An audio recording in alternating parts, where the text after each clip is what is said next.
Olá, saudações filosóficas, muito boa noite a todos, eu sou o Jefferson, este é o canal Filosofia Espírita, hoje é dia 5 de outubro de 2024, estamos na primavera, aqui no município da Praia Grande, litoral sul do estado de São Paulo, para mais um estudo do nosso curso, o que é o Espiritismo, edição da FESP, Federação Espírita do Estado de São Paulo. Estudaremos hoje a 16ª aula, parte A. Falaremos sobre valorização da vida, aborto e suicídio. Temas bastante polêmicos. Na última aula nós tratamos da obra O Céu e o Inferno. Temos aqui cerca de 3 páginas no nosso estudo. Trouxe meu café, como é de praxe, que não pode faltar nesses estudos.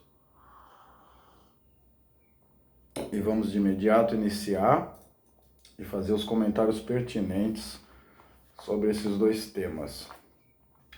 16ª aula, parte A, valorização da vida, aborto e suicídio. Muitas vezes, quando somos abatidos pelo desespero ou pelo desalento, não sabemos agradecer a Deus pelo verdadeiro presente que nos foi ofertado, a vida. Então aqui iniciamos o nosso estudo, com a menção aqui sobre o estado de abatimento, de desespero ou de desalento que muitas vezes fica aí na existência do encarnado. Lembrando que a doutrina espírita, ela não tira a dor, mas tira o desespero. E nós vamos ver por que faz isso, Allan Kardec, numa citação aqui, vai nos demonstrar isso, assim como outros benfeitores espirituais que deixam suas mensagens nesse estudo. Vão nos esclarecer acerca da vida futura, do que aguarda o suicida, muitas vezes na outra existência, no outro plano da vida e em futuras existências. Então, quanto ao desespero, o Consolador Prometido, que é o Espiritismo, ele geralmente tira esse desespero, embora não nos livre da dor, A dor é uma prova, uma expiação que nós devemos agradecer, como é mencionado aqui, Porque nos foi dado também como uma oportunidade de melhoria, porque é a dor que nos impulsiona a nos superarmos, a superar as nossas dificuldades. E Deus deu um dom aí que nos foi a vida, belíssimo, e devemos valorizar ela.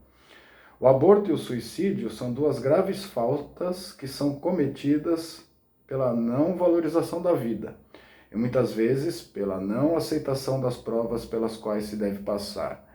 Então, tanto o aborto como o suicídio, vamos estudar os dois aqui nesta aula, são duas graves faltas à lei natural, à lei de Deus, que são cometidas quando não observamos o princípio de valorização da vida, o respeito pela vida, e não aceitamos as provas pelas quais devemos passar.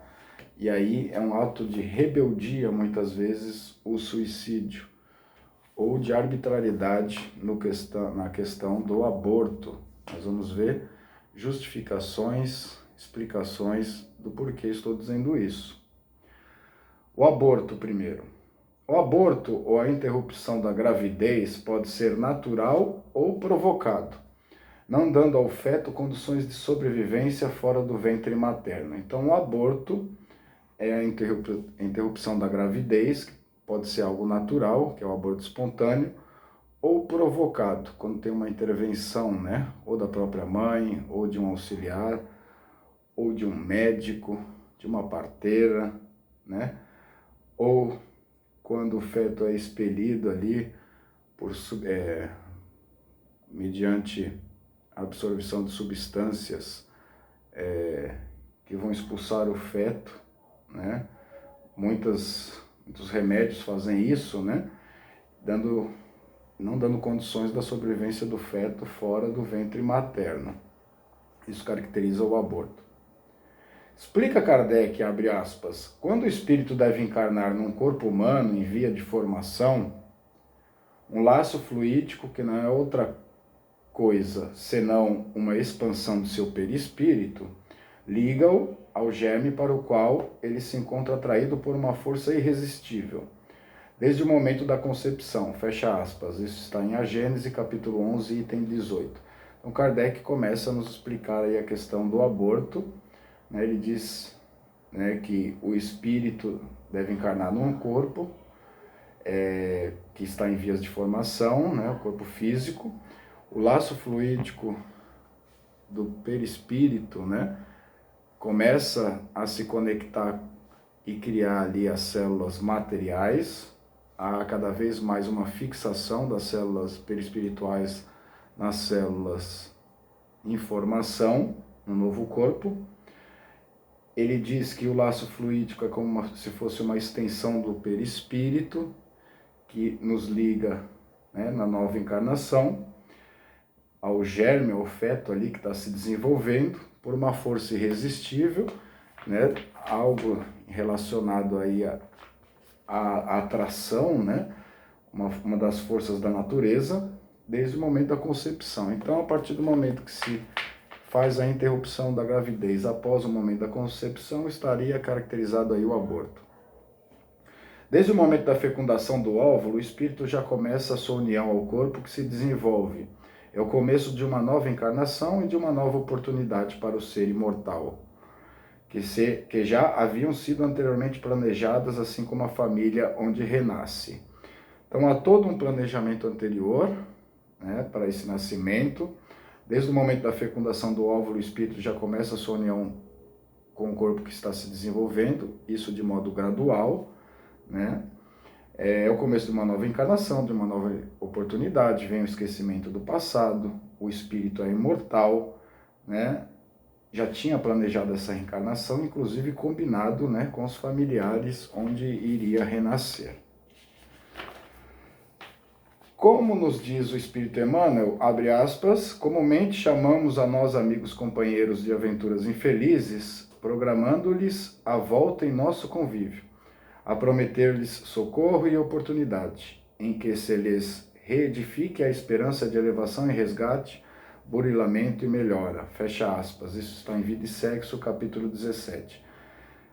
Emmanuel, né, comenta ali no Vida e Sexo, colocando nós numa posição aí de, geralmente, genitores, que comumente nós chamamos os nossos antigos companheiros de aventuras infelizes, né, parceiros de infortúnio, com o qual temos débitos, muitas vezes, programando com eles reencarnações no mesmo círculo familiar, né, em torno do nosso convívio, prometendo-lhes ajudar, socorrê-los, dar uma nova oportunidade para que reedifiquem a esperança deles, a nossa elevação e também a deles, e o resgate de ambos, né, para que o espírito encontre um burilamento e melhoria. E muitas vezes, quando pratica-se o aborto, negligencia-se essas programações.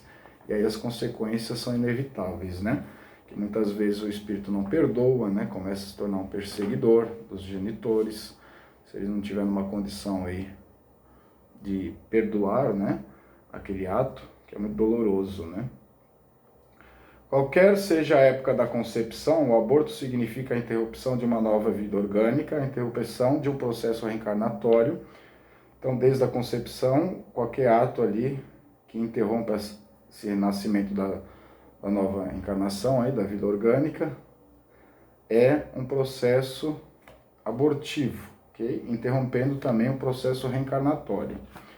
Recordemos que a obra de Deus sempre deve ser respeitada, mesmo que ainda incompleta, abre aspas. Isso pertence aos seus desígnios, que ninguém é chamado a julgar, fecha aspas. Isso está em O Livro dos Espíritos, o livro 2º, pergunta 360. Então Deus tem os seus propósitos, né? Tem uma finalidade com aquela reencarnação, ok? Muitas vezes, mesmo que pareça ao desagrado de muitos, né? Aquela nova encarnação, aquela nova gravidez, tem um propósito, isso pertence aos desígnios de Deus e ninguém é chamado a julgar, só Deus julga, né? Nós devemos acatar as suas leis. E toda oportunidade que desperdiçamos hoje, certamente poderá retornar amanhã à custa de muitas lutas. Então, quando tem o processo abortivo, muitas vezes se adia compromissos e se agrava provas e expiações, muitas vezes. O espírito de Joana de Ângeles elucida, abre aspas, todo filho é empréstimo sagrado que deve ser valorizado e melhorado pelo cinzel do amor dos pais, para a oportuna devolução ao genitor celeste. Toda ascensão impõe o encargo do sacrifício. O topo da subida, porém, responde com paz e beleza aos empecilhos que se sucedem na jornada. Isso está em Após a Tempestade, capítulo 12. Joana de Ângeles, que é mentora de Divaldo Franco, né, nessa obra, nessa série psicológica, né, Após a Tempestade, capítulo 12, né, diz que todo filho é empréstimo de Deus, que deve ser valorizado, essa vida que está em nova formação, nova oportunidade, né, lapidado aí com o cinzel do amor dos pais, para depois devolver ao genitor celeste um espírito em franco progresso, né? Mas toda a ascensão impõe o encargo do sacrifício, que muitas vezes a renúncia de pai e mãe, né? Muitas vezes na criação dos filhos, tal. A subida muitas vezes, né, é dura, mas responde por paz e beleza aos empecilhos que se sucedem na jornada. Quer dizer, o topo da subida é repleto de paz e beleza depois de muitas dificuldades do caminho. Mas sempre há tempo de repararmos os males que causamos anteriormente. Lembremo-nos da assertiva de Pedro, abre aspas, acima de tudo, cultivai com todo amor, com todo ardor, o amor mútuo, porque o amor cobre a multidão de pecados. Isso está em 1ª Epístola de Pedro, capítulo 4, versículo 8. Sempre há tempo, né, para reparar nossos maus, Deus tem misericórdia, sempre nos dará outra chance, que é lembrado a assertiva de Pedro, para que, acima de tudo, cultivemos com todo o ardor o amor mútuo, pai e mãe, mãe e filho, filho e pai, filho e mãe, etc., irmãos, porque o amor cobre a multidão dos pecados. Então, não só de provas e expiações nós podemos nos livrar dos nossos débitos. O próprio amor e o trabalho vai abatendo esses débitos que nós contraímos em existências infelizes. Agora falaremos sobre o suicídio. Suicídio pode ser definido como a destruição direta da vida por impulso próprio. Abre aspas. O suicídio voluntário é uma transgressão da lei divina. Fecha aspas. O Livro dos Espíritos, livro 4, pergunta 944. Sua causa geral é o descontentamento. Muitos, porém, são os motivos que podem levar o indivíduo ao suicídio. A ociosidade, a falta de fé, a descrença na imortalidade, o pensamento de que tudo acaba com a vida ou a simples dúvida quanto ao futuro. Suicídio é a destruição direta da vida por impulso próprio, essa é a definição de suicídio. No Livro dos Espíritos está que o suicídio voluntário é uma transgressão da lei divina, das leis de Deus, da lei natural. Então, quem o comete vai ter que responder por esse ato, né? Sua causa geralmente decorre aí do descontentamento, falta de esperança com a vida, né? Muitos, porém, são os motivos que podem levar a pessoa ao suicídio. A ociosidade, que é a falta de trabalho, né? Falta de uma atividade, a falta de fé, que é uma certa descrença, desesperança na imortalidade da alma. O pensamento de que tudo acaba com a vida, né? Doutrina materialista, muitas vezes, né? Não enquanto uma concepção de vida própria, né? Porque aí está a liberdade de crença, mas a sociedade muitas vezes incorpora o materialismo de tal forma que vai levando, né, por influência do meio, os indivíduos, né, a terem praticamente nenhuma esperança quando a vida não lhes agrada, aí tendo como uma porta aí o suicídio. As ideias materialistas também têm grande contribuição, pois não oferecem ao homem nenhuma alternativa como solução para os seus problemas mais prementes. Segundo Kardec, abre aspas, a incredulidade, a simples dúvida quanto ao futuro, as ideias materialistas, em uma palavra, são os maiores incentivadores do suicídio. Elas produzem a frouxidão moral. Fecha aspas. Evangelho segundo o Espiritismo, capítulo 5, item 16. Foi o que eu acabei de mencionar, né? Kardec aborda aí, né, as ideias materialistas quando elas se espalham pela sociedade, não enquanto crença íntima, que está dentro da liberdade de crença, né? Porque não oferecem ao homem nenhuma alternativa como solução para os problemas quando eles acontecem, okay? As vicissitudes da vida. Aí Kardec, numa citação direta, né, diz sobre a incredulidade, né, que enfraquece o senso moral, a fortaleza do indivíduo, a dúvida quanto ao futuro, essas próprias ideias materialistas, né, incentivam muitas vezes o suicídio, né, e dão uma espécie de frouxidão moral, minam as existências de cada um, né, muitas vezes. São diversas as consequências do suicídio, porém, abre aspas, uma consequência que o suicida não pode escapar é o desapontamento, fecha aspas. Ou seja, o indivíduo chega a um resultado muito diverso daquele que imaginava. Abre aspas, de resto, a sorte não é a mesma para todos, dependendo das circunstâncias. Alguns espiam sua falta imediatamente, outros numa nova existência, que será pior do que aquela cujo curso interromperam. O Livro dos Espíritos, o livro 4, pergunta 957. Sobre as consequências do suicídio, né, a principal que ele não escapa jamais é o desapontamento de encontrar algo totalmente diverso do que pensava. Então, começa pensando que vai conseguir se matar e não consegue, né? Começa pensando que vai tentar resolver os problemas e acaba acarretando outros, além de agravar aqueles com os quais vinha se envolvendo. Ou seja, o indivíduo chega a um resultado muito diverso daquele que imaginava. Né? A sorte não é a mesma para todos, aí cada caso é um caso, dependendo das circunstâncias, atenuantes ou não de cada um, agravantes também, né? Alguns já começam a espiar sua falta imediatamente, ficando presos ali no corpo físico, vendo decomposição, etc., por vários anos. Outros, numa nova existência, terão que reparar o perispírito, que está todo lesionado, né? E justamente são piores as consequências, né, daquela existência que interromperam. O efeito mais grave do suicídio é o lesionamento do perispírito, dificultando o desligamento do laço que liga o espírito ao corpo. Esse fato prolonga também a perturbação espiritual, provocando no suicida a ilusão de que ainda se encontra no mundo dos vivos, devido à sua falta de coragem e pelo apego à matéria. Então, os efeitos, consequências do suicídio estão aí repletos nas obras espíritas, né? Está aí Memórias de um Suicídio e tantas outras obras, Céu e Inferno, né? Que narram aí a situação dos suicidas. A principal, talvez, ali, né? Além do desapontamento, que é uma das consequências ali que ninguém escapa, é a questão de lesionar o perispírito, né? Que depois vai ter que ser reequilibrado, reparado perante as leis divinas. Aqui também há a menção, né, do não desligamento do laço que liga o espírito ao corpo, e ele fica preso ali, vendo a decomposição, muitas vezes, sentindo as dores ali, da morte, muitas vezes. Às vezes a morte foi bastante traumática, né, e fica repercutindo ali na visão do espírito, sensações, etc., isso vai agravando sua perturbação espiritual, né? Muitos acreditam que estão vivos ainda, porque vão encontrar um perispírito todo material também, né? Muitos desconhecem esse fato.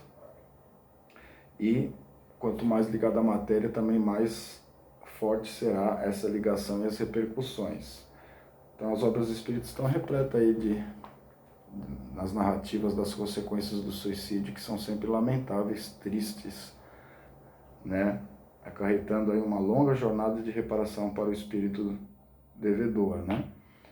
Allan Kardec explica por que o espírita tem razões para evitar esse terrível escape à vida, abre aspas. A certeza de uma vida futura, na qual ele sabe que será tanto mais feliz quanto mais infeliz e mais resignado tiver sido na terra, a certeza de que, abreviando sua vida, chega a um resultado inteiramente contrário ao que esperava, que foge de um mal para cair no outro ainda pior, mais demorado e mais terrível, que se engana ao pensar que ao se matar irá mais depressa para o céu, que o suicídio é um obstáculo à reunião no outro mundo com as pessoas de sua afeição, que lá esperava encontrar. De tudo isso resulta que o suicídio, só lhe oferecendo decepções, é contrário aos seus próprios interesses. Isso está em O Evangelho segundo o Espiritismo, capítulo 5, item 17. Então, nessa obra, Kardec, né, fala sobre, né, a certeza da vida futura, né, que ele será mais feliz quanto mais infeliz e mais resignado tiver sido na Terra. Também dá esclarecimento sobre a certeza de que, abreviando sua vida, chegará a um resultado inteiramente diverso daquele que ele esperava, né, e continua vivo, continua, né, tendo que resolver os problemas, não elimina-os, foge de um mal para agravar ainda outros, né, trazer outros ainda piores, mais demorados e mais terríveis, que se engana ao pensar que ao se matar irá depressa para o céu. Muitas vezes uma das consequências do suicídio é ele não encontrar, né, os familiares, as afeições no outro mundo, ele fica em afastamento por muito tempo. Isso tudo acarreta aí que o suicídio só lhe oferece decepções e, ao contrário, os seus próprios interesses. Então, a doutrina espírita dá argumentos aí que são como um preservativo contra o ato suicida. Há, todavia, alguns antídotos para não se chegar ao suicídio. Em primeiro lugar está a prece, que restaura o bom ânimo e a vontade de superação, e que devemos fazer também pelo espírito suicida, de que ele se reerga e se prepare para encarnações regenerativas. O trabalho, em segundo lugar, que ajuda a vida a escoar-se rapidamente, ajudando o homem a suportar suas vicissitudes com mais paciência e resignação sem queixas. Né? Os antídotos para evitar o suicídio, né? Está aí a prece, que vai revigorar, dar bom ânimo e boa vontade para superar os obstáculos, né? E que devemos também fazer preces para os espíritos suicidas, né? Que precisam muito dessa caridade, para que ele se reerga e se recupere para reencarnações regenerativas. O trabalho também é um antídoto, porque ajuda nós a nos desenvolvermos, né, a tirar o foco de problemas, muitas vezes, suportando as nossas vicissitudes com paciência, resignação e sem queixas. Deve-se observar ainda os benefícios da consciência tranquila através de uma vida honesta, justa e, acima de tudo, evangelizada, pautada à luz dos ensinamentos de Jesus, que é, abre aspas, o caminho, a verdade e a vida, fecha aspas. Por última observação, né, consciência tranquila, que deixa o espírito aí sereno, porque enquanto está com culpa, enquanto está atormentado, vai ficar mais sujeito aí às tentações do suicídio, né? Tendo uma vida honesta, justa e evangelizada, se resguarda aí contra essa tentação de acabar com a própria vida, né? Seguindo aí Jesus, que é o caminho, a verdade e a vida.